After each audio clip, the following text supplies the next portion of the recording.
আজকে আমি যে বিষয়ে কথা বলতে চাই সেটি হলো শুকরিয়া এবং কৃতজ্ঞতা আদায় করা। এই বিষয়ে কোরআনে কারীমে আল্লাহ রাব্বুল আলামিন ইরশাদ করেছেন, ফাযকুরুনি আযকুরুকুম ওয়াশকুরু লি ওয়ালা তাকফুরুন।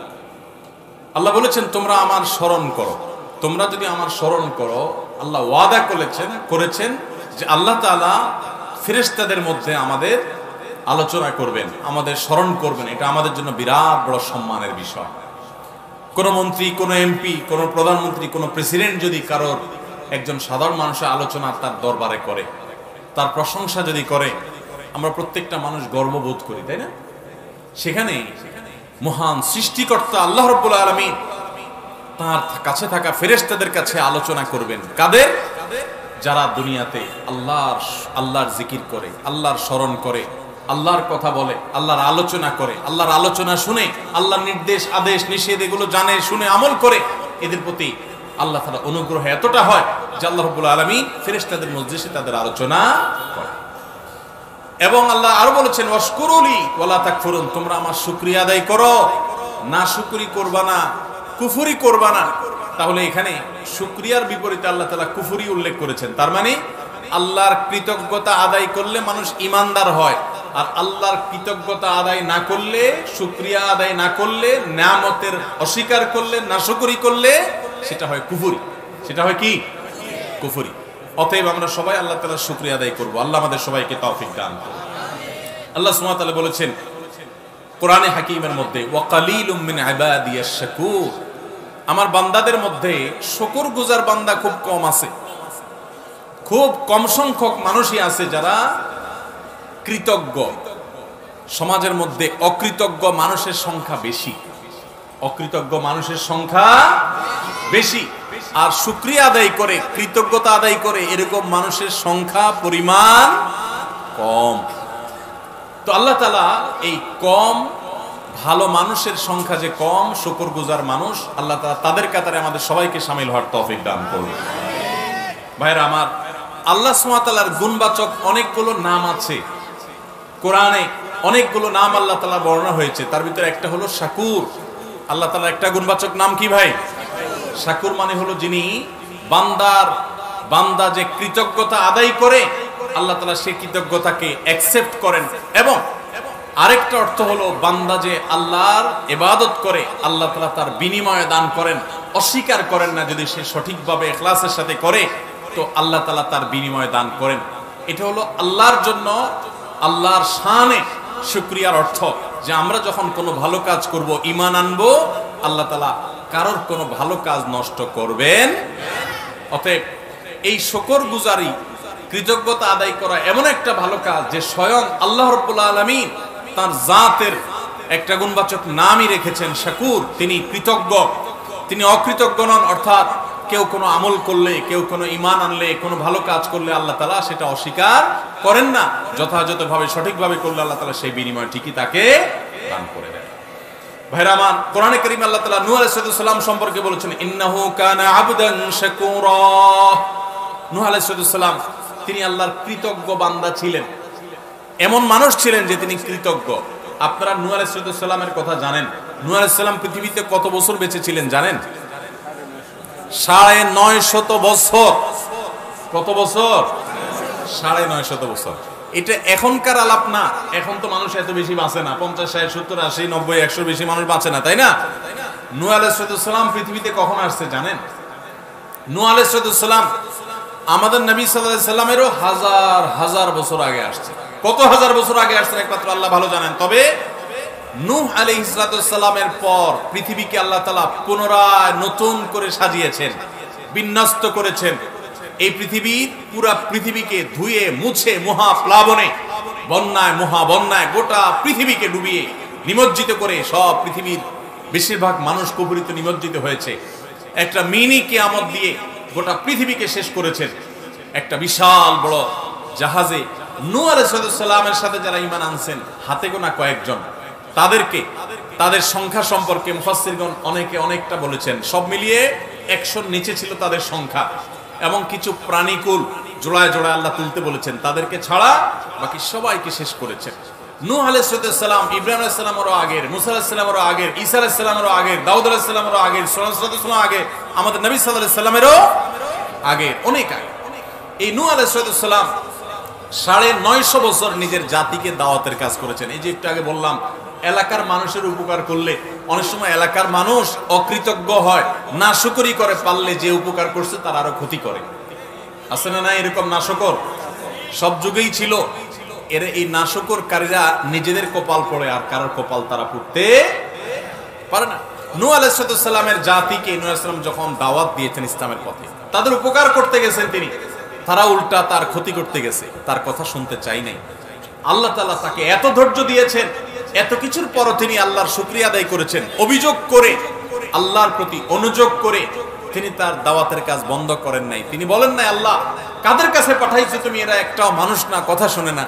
তিনি আল্লাহর শুকরিয়া আদায় কেমন করেছেন যে কোরআনে আল্লাহ তাআলা তাকে সার্টিফিকেট ইস্যু করেছেন, ইন্নাহু কানা আবদান শাকুরা, নিশ্চয় নূহ তিনি আল্লাহর কৃতজ্ঞ বান্দা ছিলেন। এত বড় পরীক্ষা নিয়েছেন, গোটা সমাজ তার উল্টা, গোটা সমাজ তার বিপরীত, এরপরেও আলহামদুলিল্লাহ বলতে ভুল করতেন। আমাদের তো একটু সামান্য বিপদ আসলেই আমরা অস্থির হয়ে, ব্যাকুল হয়ে, শুকরিয়া আদায় করা তো দূরের কথা, আল্লাহর ব্যাপারে আমরা অভিযোগ করি। ঠিক না? ঠিক। মাইকেলা ভাই, এত চ্যানচ্যান করলে তো কথা বলা যাবে না। মাইকেলা ভাই কই, একটু মাইকটা ঠিক করেন তো। ও মাইকেলা ভাই, চ্যানচ্যান করছে, অনেক বেশি চ্যানচ্যান করছে। জি।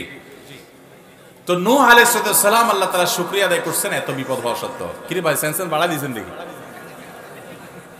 মাইকেলা ভাই, আপনি কি নাখোশ নাকি? নাকি বৃষ্টির সাথে তাল মিলাইয়া ডিস্টার্ব করবেন? ঠিক আছে এবার? আচ্ছা ঠিক আছে। জি আলহামদুলিল্লাহ, এখন আর চ্যানচ্যান নাই। এই তো মাশাআল্লাহ, মাঝে আবার বৃষ্টি একটু আসতে নিছিল না? আলহামদুলিল্লাহ। ভাই বৃষ্টি আসলে মসজিদে চলে যাবেন, কোনো পেরেশানি নাই তো, ঠিক আছে না ইনশাআল্লাহ? তবে সবার আগে দোয়া পড়বেন, দোয়া শিখিয়ে দিছি না? দোয়া পড়বেন। আমি কিন্তু কথা চালাতে থাকবো নাকি? আর আপনারা উঠাউঠি শুরু করলে তো আমি দৌড় দিব। এখন দৌড় কে আগে দিব বলুন? কম্পিটিশন হবে?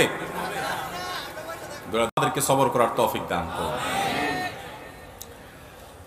তো যেটা বলছিলাম, নূহ আলাইহিস সালাম এত পরীক্ষা আল্লাহ তাআলা তাকে নিয়েছেন, সুবহানাল্লাহ, এত বিপদ, এত কষ্ট, এরপরেও আলহামদুলিল্লাহ বলেছেন, আল্লাহ শুকর আদায় করেছেন, তাই না? আইয়ুব আলাইহিস সালাম, কোরআনে আল্লাহ তাআলা তার আলোচনা বিভিন্ন জায়গায় করেছেন। এত অসুখ দিয়েছেন, এত কষ্ট, অসুখের যাতনা, কষ্টে ভয়াবহ একটা অবস্থা, দুর্বিষহ একটা পরিস্থিতির মধ্যে পড়েছে, এত কষ্ট ছিল, এরপরেও ওই অবস্থায়ও আল্লাহর শুকরিয়া আদায় করতেন, আল্লাহর কৃতজ্ঞতা আদায় করতেন, অবনত হয়ে থাকতেন এবং বলতেন, রব্বি আন্নী মাসসানিয়াদ দুররু ওয়া আনতা আরহামুর রাহিমিন। ও আমার রব, আমার অসুখ আমাকে স্পর্শ করেছে, অসুখ আমাকে পেয়ে বসেছে, আর আপনি তো সবচেয়ে বড় দয়াশীল, সবচেয়ে বড় অনুগ্রহকারী, আমার প্রতি রহম করেন। কোনো অভিযোগ নাই, আল্লাহর কাছে অনুনয় বিনয় করে দোয়া করেছেন। এই দোয়া করার পর আল্লাহ তাআলা তার অসুখ ভালো করে দিয়েছেন। আমাদের যে সমস্ত ভাই বোনদের অসুস্থতা কাটে না, তারা আইয়ুব আলাইহিস সালামের এই দোয়াটা পড়বেন, রব্বি আন্নী মাসসানিয়াদ দুর ওয়া আনতা আরহামুর রাহিমিন। ও আমার রব, ও আমার পালনকর্তা, আমাকে অসুখে ধরেছে, আর আপনি তো সবচেয়ে বড় রহমশীল, সবচেয়ে বড় দয়ালু, সবচেয়ে বড় মায়ালু, আপনি তো অতিশয় দয়া করেন আল্লাহ, তার মানে আপনি আমার অসুস্থতা ভালো করে দেন। এই দোয়াটা আল্লাহর কাছে নিবেদন করবেন বিনয়ের সাথে, অভিযোগ না, অনুযোগ না, আল্লাহর কাছে শুকরিয়া আদায় করবেন, সবর করবেন। রব্বি আন্নী মাসসানিয়াদ দুররু ওয়া আনতা আরহামুর রাহিমিন। ভাইরা আমার, আল্লাহ তাআলা ইব্রাহিম আলাইহিস সালাম সম্পর্কে বলেছেন, শাকিরান লিআনউমি, শাকিরান লিআনউমি। কি সার্টিফিকেট আল্লাহর তরফ থেকে, সুবহানাল্লাহ। ইব্রাহিম আলাইহিস সালামের গোটা জীবনের দিকে যদি তাকান, কোরআন খোলেন শুরু থেকে শেষ পর্যন্ত, কোরআনের পারায় পারায়, কোরআনের সূরায় সূরায়, কোরআনের পাতায় পাতায়, কোরআনের পৃষ্ঠায় পৃষ্ঠায়, লাইনে লাইনে ইব্রাহিম আলাইহিস সালামের পরীক্ষার কথা আল্লাহ তাআলা কোরআনে কারীমে নিজেই বলেছেন, ওয়া ইয ইবতালা ইব্রাহিম রাব্বুহু বিকালিমাতিন ফাতাম্মাহুন। ইব্রাহিমকে তার রব আল্লাহ তাআলা কয়েকটা পরীক্ষা নিয়েছেন, তোমরা স্মরণ করো সেই সময়ের কথা যে প্রত্যেকটা পরীক্ষায় তিনি উত্তীর্ণ হয়েছেন, একটা পরীক্ষায়ও ফেল। কি পরীক্ষা ভাই! মানব ইতিহাসে কারোর কাছ থেকে এত কঠিন পরীক্ষা নেওয়া হয় নাই যত কঠিন পরীক্ষা নেওয়া হয়েছে আল্লাহ নবী ইব্রাহিম আলাইহিস সালামের কাছ থেকে। একেবারে শুরুতেই পরীক্ষা। নিজে হলেন তাওহীদবাদী, বাবা হলেন মূর্তি পূজারী। আছে না এরকম যে এলাকার মানুষ মূর্তি পূজা করে, কবর আর মাজার পূজা করে, আপনি তাওহীদের কথা বলেন, আপনি একা, তাদের দল ভারী। আছে না নাই? ইব্রাহিম আলাইহিস সালামের জীবনে এই বিপদ ভয়াবহ আকার ধারণ করেছে এবং তাকে অগ্নিকুণ্ডে নিক্ষেপ করা হয়েছে, আগুন জ্বালিয়ে সেখানে ফেলে দেয়া হয়েছে। আল্লাহ তাআলা অলৌকিকভাবে বাঁচিয়েছেন। তাকে পাথর মেরে মেরে ফেলবে, নানাভাবে হত্যা করবে, হুমকি দেওয়া হয়েছে। শেষ পর্যন্ত নিজের জন্মভূমি, নিজের এলাকা, সেই ইরাকের সে অঞ্চল ছেড়ে তাকে চলে আসতে হয়েছে। এলাকায় থাকতেই পারেন নাই, ফিলিস্তিন বা মিশর হয়ে ফিলিস্তিন পর্যন্ত আসছেন। আল্লাহর আরেক পরীক্ষা, মাত্র ইসমাইল জন্মগ্রহণ করেছেন আলাইহিস সালাতু ওয়াস সালাম, আল্লাহর নির্দেশ হলো চলে যাও মক্কায়। খেয়াল করেন, ইব্রাহিম আলাইহিস সালামকে আল্লাহ তাআলা নির্দেশ করেছেন এই ছোট বাচ্চা, মা সহকারে বাচ্চার মা হাজরা এবং ইসমাইল দুজন আলাইহিস সালাতু ওয়াস সালামকে মক্কার জনমানব শূন্য পাহাড়ি এলাকায় নিয়ে রেখে আসো। ওই পাহাড়ি এলাকায় আপনি যদি 2-4 জন বন্ধু নিয়েও হাঁটেন, আপনি ভয়ে ভড়কে যাবেন, কারণ আশেপাশে কোনো মানুষজন ছিল না, শুধু পাহাড়, নীরব নিস্তব্ধ পাহাড়। সেখানে রেখে আসতে বলছে। ভাইরা আমার, কত কঠিন পরীক্ষা! আল্লাহর নির্দেশ পালন করার জন্য সেই ফিলিস্তিন থেকে মক্কায় নিয়ে আসলেন নিজের স্ত্রী আর ছোট দুধের বাচ্চাকে। যাদের আল্লাহ তাআলা দুধের বাচ্চা দিয়েছেন তারা জানেন সন্তানের মায়া কি জিনিস, তাই না? সন্তানের মায়া কি জিনিস। সন্তানদের ছাড়া একদিন বাইরে থাকতে পারেন না, অস্থির হয়ে যান, বাইরে গেলেই ভিডিও কল দেওয়া শুরু করেন দেখার জন্য। আর ইব্রাহিম আলাইহিস সালাম আল্লাহর নির্দেশ পালন করার জন্য ওই মা এবং সন্তানকে মক্কায় রেখে চলে গেলেন। চলে যাচ্ছেন, তখন হৃদয় ছিঁড়ে যাচ্ছে মায়ায়, কিন্তু আল্লাহর নির্দেশ, আল্লাহ কঠিন নির্দেশ করেছেন যে আল্লাহর কঠিন নির্দেশ তুমি পালন করতে পারো কিনা। আল্লাহ সে পরীক্ষা নিয়েছেন তার কাছ থেকে, তিনি পরীক্ষা উত্তীর্ণ হয়েছেন, আল্লাহ নির্দেশ পালন করে চলে আসছেন। কোনো মানুষ নাই, এই বাচ্চার মার খাবার কি ব্যবস্থা হবে। আল্লাহ তাদেরকে মেরে ফেলেন নাই, মক্কা তাদের মাধ্যমে আবাদ হয়েছে। মক্কা, আজ যে মক্কা নগরীতে আমরা যাচ্ছি, সেটি প্রতিষ্ঠা এবং আবাদ হয়েছে তাদের মাধ্যমে। যাই হোক, আরেকটা পরীক্ষা আল্লাহ নিয়েছেন। এই ইসমাইল আবার যখন একটু বড় হলেন, আলাইহিস সালাম পরে নবী হয়েছেন, তখন ইসমাইল তাকে স্বপ্নে যখন একটু কিশোর বয়সে আসছেন, বাপের সাথে কাজ করার যোগ্যতা হয়েছে, তখন আল্লাহ তাআলা ইব্রাহিম ইসলামকে নির্দেশ করলেন স্বপ্নে নিজের ছেলেকে কোরবানি করা। কঠিন নির্দেশ, সেই নির্দেশও পালন করার জন্য প্রস্তুত হয়ে চলে গেছেন, কিন্তু আল্লাহ তাআলা ছেলেকে জবে হইতে দেন নাই। আল্লাহ দরকার ছিল পরীক্ষা, আল্লাহ চেয়েছেন পরীক্ষা নিতে, পরীক্ষা হয়ে গেছে। ইব্রাহিম ইসলাম এত কঠিন পরীক্ষার মধ্যে সারাটা জীবন গেছে, সংগ্রাম, কঠিন বিপদ আপদে। এত কিছুর পরও আল্লাহ তাআলা নিজে সার্টিফিকেট দিচ্ছেন তিনি কি ছিলেন, শাকিরান লিআনউমিহি, তিনি আল্লাহর সব নিয়ামতগুলোর প্রতি শুকর আদায় করতেন। সুবহানাল্লাহ। ভাইরা আমার, এইভাবে গোটা কোরআনে আপনি দেখবেন আল্লাহ রাব্বুল আলামিন আমাদেরকে শুকর আদায় করার, কৃতজ্ঞ মানুষ হওয়ার জন্য অনুপ্রেরণা দিয়েছেন, উৎসাহ দিয়েছেন, নির্দেশ দিয়েছেন। এবং কোরআনে কারিমে আল্লাহ তাআলা এও বলেছেন, লা ইন শাকারতুম লাযিদান্নাকুম, যদি তোমরা আমার শুকরিয়া আদায় করো, যা পাইছো এই পাওয়ার পর যদি শুকর আদায় করো, আল্লাহ বলেছেন নিয়ামত আমি বাড়ায় দিব। ওয়ালা ইন কাফারতুম ইন্না আযাবি লাশাদীদ, আর যদি আমার শুকরিয়া আদায় না করো, কুফরি করো, না শুকরি করো, তো মনে রাখবা আমার আযাব অত্যন্ত কঠিন, অত্যন্ত শক্ত। ভাইরা আমার, কোরআনে কারিমে বহু আয়াতে আল্লাহ রাব্বুল আলামিন এই শুকর সম্পর্কে বলেছেন। তায়াম্মুমের বিধিবিধান দিয়ে আল্লাহ তাআলা বলেছেন লাআল্লাকুম তাশকুরুন, তোমাদেরকে ওযু করতে না পারলে তায়াম্মুম বিকল্প ব্যবস্থা আল্লাহ তাআলা দিয়েছেন যেন তোমরা আল্লাহর শুকরিয়া আদায় করো। এবং আল্লাহ তাআলা বাতাস, মানুষ উপকার দিয়েছেন, উপকারী বাতাস, সেটা বর্ণনা কোরআনে দেওয়ার পর বলেছেন লাআল্লাকুম তাশকুরুন, যাতে তোমরা সেই নিয়ামত পেয়ে আল্লাহর শুকর আদায় করো। এবং আল্লাহ রাব্বুল আলামিন কোরআনে কারিমে আমাদেরকে এই পৃথিবীকে বসবাস যোগ্য করে দিয়েছেন, সে বিষয়ে আলোচনা করার পর বলেছেন যে এত কিছু পাওয়ার পর কালিলাম মা তাশকুরুন, তোমাদের মধ্যে খুব অল্প সংখ্যক মানুষ আল্লাহর ইবাদত করে। নবী করিম সাল্লাল্লাহু আলাইহি সাল্লাম আল্লাহর কাছে দোয়া শিক্ষা দিয়েছেন আমাদেরকে, আল্লাহুম্মা আইন্নি আলা যিকরিকা ওয়া শুকরিকা ওয়া হুসনি ইবাদাতিক। প্রত্যেক নামাজের পরে, 5 ওয়াক্ত নামাজের পরে এই দোয়া পড়া সুন্নাত, নবী সাল্লাল্লাহু আলাইহি সাল্লামের দোয়া। আল্লাহুম্মা আইন্নি আলা যিকরিকা ওয়া শুকরিক, আল্লাহ আমি যেন আপনার জিকির করতে পারি, আল্লাহ আমি যেন আপনার শুকর করতে পারি, আপনি আমাকে সাহায্য করেন। ওয়া হুসনি ইবাদাতিক, এবং আপনার ইবাদত যেন সুন্দরভাবে করতে পারি সেই তৌফিক দান করেন। এই দোয়াটা সবসময় পড়বেন, আল্লাহুম্মা আইন্নি আলা যিকরিকা ওয়া শুকরিকা ওয়া হুসনি ইবাদাতিক। আমার সাথে বলেন, আল্লাহুম্মা আইন্নি আলা যিকরিকা ওয়া শুকরিকা ওয়া হুসনি ইবাদাতিক। এর অর্থ হলো, আল্লাহ ও আল্লাহ আপনি আমাকে আপনার যেন জিকির করতে পারি, আপনার যেন শুকর করতে পারি, আপনার জন্য ভালোভাবে ইবাদত করতে পারি, সুন্দরভাবে যেন ইবাদত করতে পারি, আল্লাহ সে তৌফিক দান করেন। তাহলে এই শুকরিয়া আদায় করার তৌফিক আল্লাহর কাছ থেকে নবী সাল্লাল্লাহু আলাইহি ওয়াসাল্লাম চেয়ে নিতেন। আল্লাহ আমাদের সবাইকে শুকরগুজার মানুষ হওয়ার তৌফিক দান করেন। ঈমানদার সুখে তো শুকর আদায় করবেই, দুঃখেও শুকর আদায়। আমাদের চরিত্র হলো, সুখ যখন আল্লাহ তাআলা দেন তখন আমরা আল্লাহর শুকর আদায় না করে নিজের ক্রেডিট জাহির করি, নিজের কৃতিত্ব জাহির করি। আছে না নাই?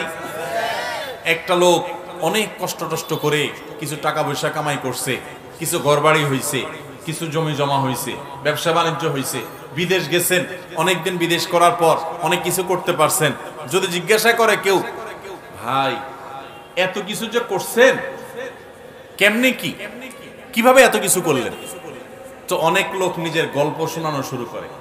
ভাই জানেন না, মাথার গাম পায়ে ফেলে আজ এই পর্যন্ত আসছি, এমনি এমনি আসি নাই ভাই।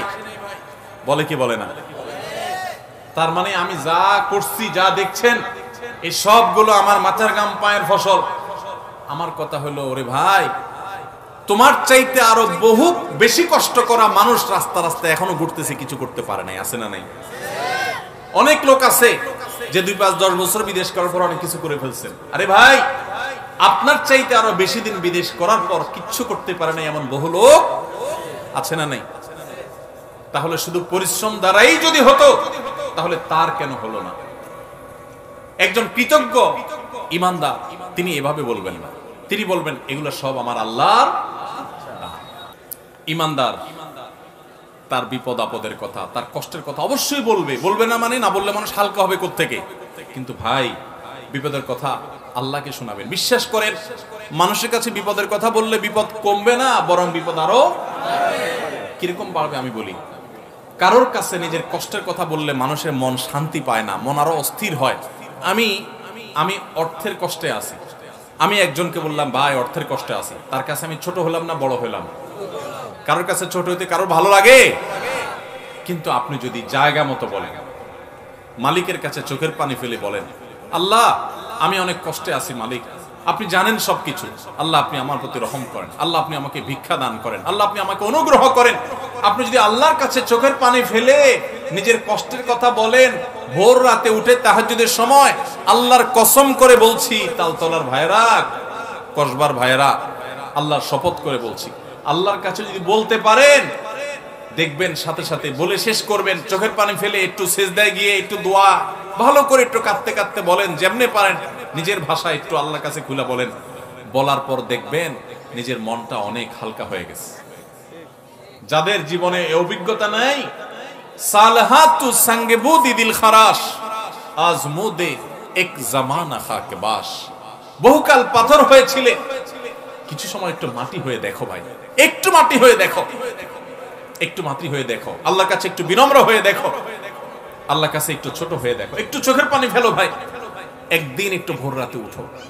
ও যুবক ভাই আমার, তাহাজ্জুদ পড়ে একটু দুহাত তুলে আধা ঘন্টা ধরে একটু কাঁদো আল্লাহর কাছে, আল্লাহ আমার চাকরি হচ্ছে না, দাঁড়ে দাঁড়ে ঘুরছি, আল্লাহ হচ্ছে না, তোমার কাছে অসম্ভব বলতে কিচ্ছু নেই। তুমি যদি জীবনের শেষ মুহূর্ত পর্যন্ত চাকরি না দাও, তোমার ব্যাপারে আমার কোনো অভিযোগ নাই মালিক, কিন্তু আমি তোমার কাছে রহমত চাই, দয়া চাই, অনুগ্রহ চাই। আল্লাহ আমাকে অমুক কষ্ট দিয়েছে, আমি কারোর কাছে শোনাতে চাই না, আল্লাহ তোমার কাছে বলে রাখলাম, তুমি আমার মনকে শান্তি দাও। ভাইরা আল্লাহর কাছে এভাবে যদি খুলে খুলে কথা বলেন না, আপনি দেখবেন কথা বলার পর আপনার মনটা হালকা হয়ে গেছে, অনেক শান্তি লাগছে, দেখবেন অনেক বেশি ভরসা পাবেন, অনেক বেশি আস্থা পাবেন।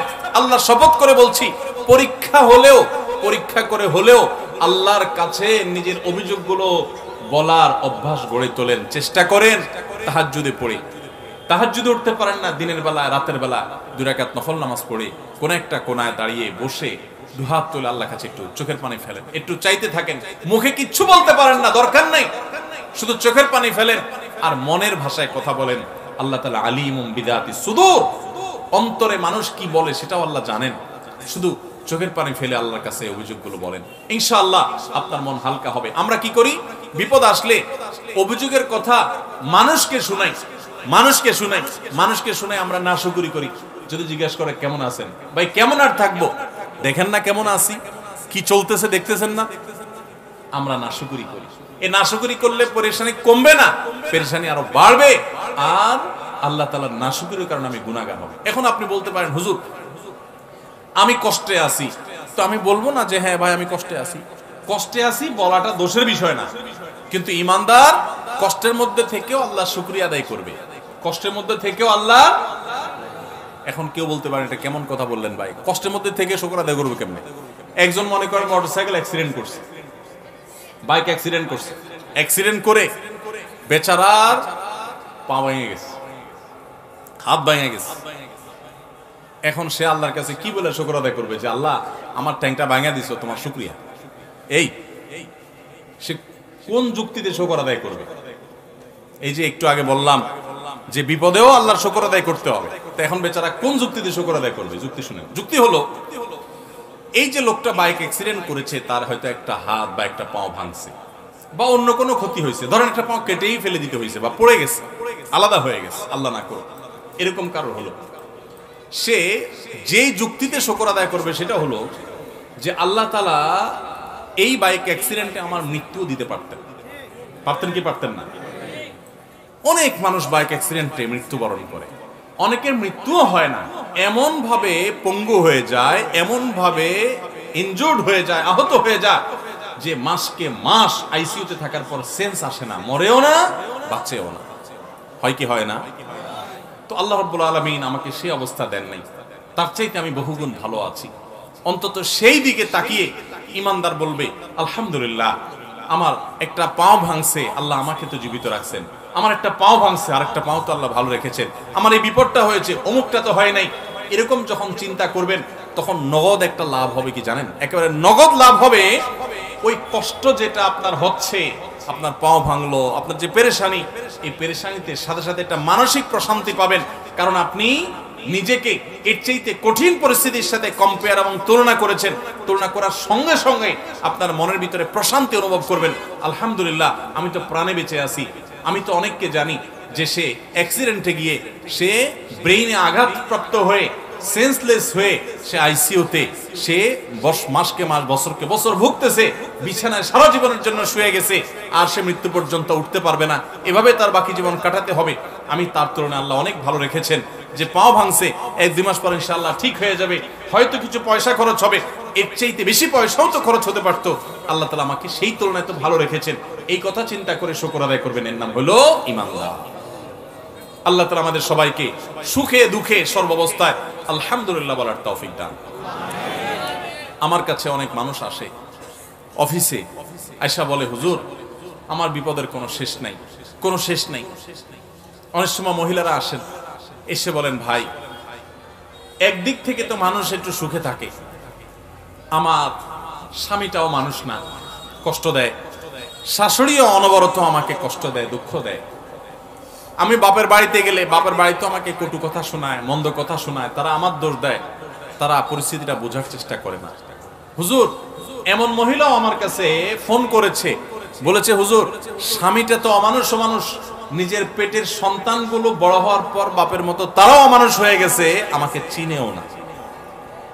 আমি সেই সমস্ত বোনকে বলি যে আপনার স্বামী, ছেলে মেয়ে, বাপ মা সবাই অমানুষ, সবাই আপনার প্রতি জুলুম করছে, সবাই কষ্ট দিচ্ছে, আমি মেনে নিলাম। এই সকল কষ্টের বিনিময়ে যদি আল্লাহ তাআলা আপনাকে জান্নাত দেওয়ার সিদ্ধান্ত নেন, যে আমারে বান্দিকে আমি স্বামীকে দিয়ে কষ্ট দিব, খানায় কষ্ট দিব, অসুখ দিয়ে কষ্ট দিব, নানা রকম বিপদ দিব, এই বিপদগুলার কি একসময় শেষ আছে না নাই? শেষ আছে। আর কিছু না হোক মরলে তো শেষ হয়ে যাবে। মরার পরে কি স্বামী কষ্ট দিতে পারবে? শাশুড়ি কষ্ট দিতে পারবে? কেউ কষ্ট দিতে পারবে না।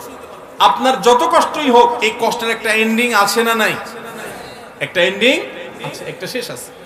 যদি আপনার কষ্ট শেষ হওয়ার পর আল্লাহ সুবহানাহু ওয়া তাআলা কিয়ামতের দিন আপনাকে বলেন, বান্দা তোমাকে অনেক কষ্ট দিয়েছি, বিভিন্নভাবে পরীক্ষা করেছি, তুমি সারা জীবন 40, 50, 60 বছর কষ্ট করেছো, এই 50 বছর টানা বহু দিক থেকে কষ্ট সহ্য যে করেছো, তার বিনিময়ে তোমাকে অনন্ত অসীম কালের জান্নাত, যেটা শুরু আছে শেষ নাই, সেই জান্নাত তোমাকে আমি ওই 40 বছরের কষ্টের বিনিময়ে দিয়ে দিলাম। তাহলে এই ডিলিংসটা, এই আল্লাহর সাথে এই ডিলটা, আল্লাহর সাথে এই লেনদেনটা, এই বিনিময়টা, এই কম্পেয়ারটা দুনিয়ার কষ্টের বিনিময়ে আখিরাতে অনন্ত অসীম কালের জান্নাত যদি আল্লাহ দেন, তাহলে সেটা লাভজনক না লস? লাভ না? তো ইমানদার যখন এভাবে দেখবেন, তখন তার ওই দুঃখের মধ্যে থেকেও সুখের হাসি হাসতে ইচ্ছা করবে, সুযোগ তৈরি হবে। আল্লাহ ইমানদারকে এত বেশি সমৃদ্ধ করেছেন। নবী সাল্লাল্লাহু আলাইহি ওয়াসাল্লাম বলেছেন, আজাবান লি আমরিল মুমিন, ইমানদারের পুরো বিষয়টাই তো পিকুলিয়ার, অদ্ভুত, আশ্চর্যজনক। কিরকম? ইন্না আমরাহু কুল্লাহু খায়র, ইমানদারের পুরো জীবনটা, পুরো লাইফটাই তো কল্যাণই কল্যাণ। ইমানদার হলো হাতির মতো। হাতি, বাংলা একটা কথা আছে না, হাতি বাঁচলেও লাখ, মরলেও লাখ, এটা কথা বলে না? ইমানদার হলো সেরকম যে ইমানদার, তার কোনো ক্ষতি নাই যদি সে সঠিক সিদ্ধান্তটা গ্রহণ করতে পারে, ঠিক মতো যদি স্টিয়ারিং হুইলটা ধরে রাখতে পারে, তার লসের কোনো সম্ভাবনা নাই। নবী সাল্লাল্লাহু আলাইহি ওয়াসাল্লাম বলেছেন, ইন আসাবাহু খায়রুন, ইমানদারকে আল্লাহ যদি সুখ দেয়, শান্তি দেয়, টাকা পয়সা দেয়, সম্পদ দেয়, রোগবালাই মুক্তি করে দেয়, ভালো স্বামী, ভালো স্ত্রী, ভালো জীবন সঙ্গী, সঙ্গিনী, সন্তান সবকিছু দেয়, ভালো কিছু যদি ইমানদার পায়, তাহলে সে একদিকে তো ভালো কিছু পাইলো, পাইয়া আবার সাথে সাথে বললো এগুলো আমার কোনো ক্রেডিট কৃতিত্ব না, এগুলো সব আল্লাহর দান। সে যদি অন্তরের গভীর থেকে আল্লাহকে শুকরিয়া জানায় বলে, আলহামদুলিল্লাহ, আমাকে যা দিয়েছেন সব আল্লাহ দিয়েছেন, আমি শুকরিয়া আল্লাহ করলাম, এরকম যদি সে করে, সুবহানাল্লাহ, তাহলে একদিকে সে সুখ ভোগ করলো, আবার সে শুকর আদায় করলো, শুকর আদায় করার কারণে জান্নাতের সুখ তার দাঁড়ায় গেল। তাহলে লাভই। এবার বলবেন, তাহলে দুঃখ হলে লাভ কেমনে হয় দেখেন দেখি।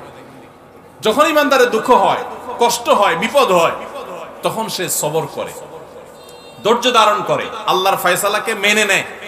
এই সবর করার বিনিময়ে আল্লাহ তাআলা জান্নাত দিবেন তাকে। আস-সাবরু সাওয়াবুহু আল জান্নাহ, ইন্নামা ইউওয়াফাস সাবিরুনা আজরাহুম বিগাইরি হিসাব।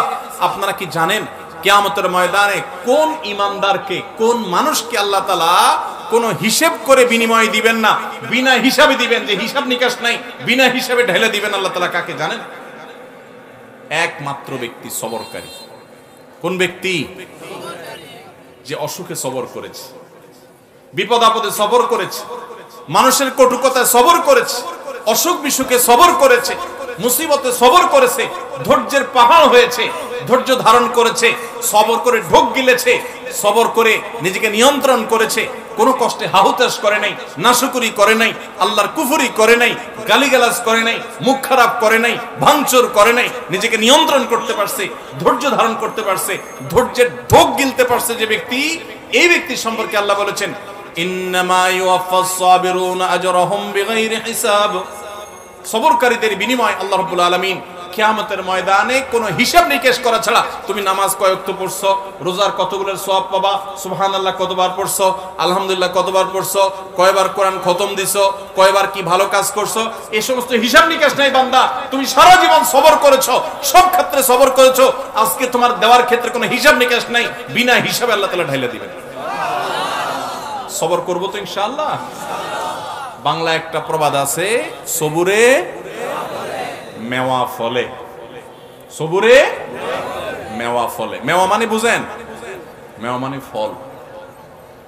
সবর যখন মানুষ করে, একটা সময় আল্লাহ তাআলা ফল দেন। ভাইরা আমার, পৃথিবীতে একটি মানুষ, ভালো করে শুনে রাখেন, পৃথিবীতে একটি মানুষ দেখাতে পারবেন না যে সবর করে সে ক্ষতিগ্রস্ত হয়েছে। আপনি বলবেন দুনিয়াতে সে বহুত সবর করছে, যতই সবর করছে মানুষ তার উপর আরো চাপায়া পড়ছে।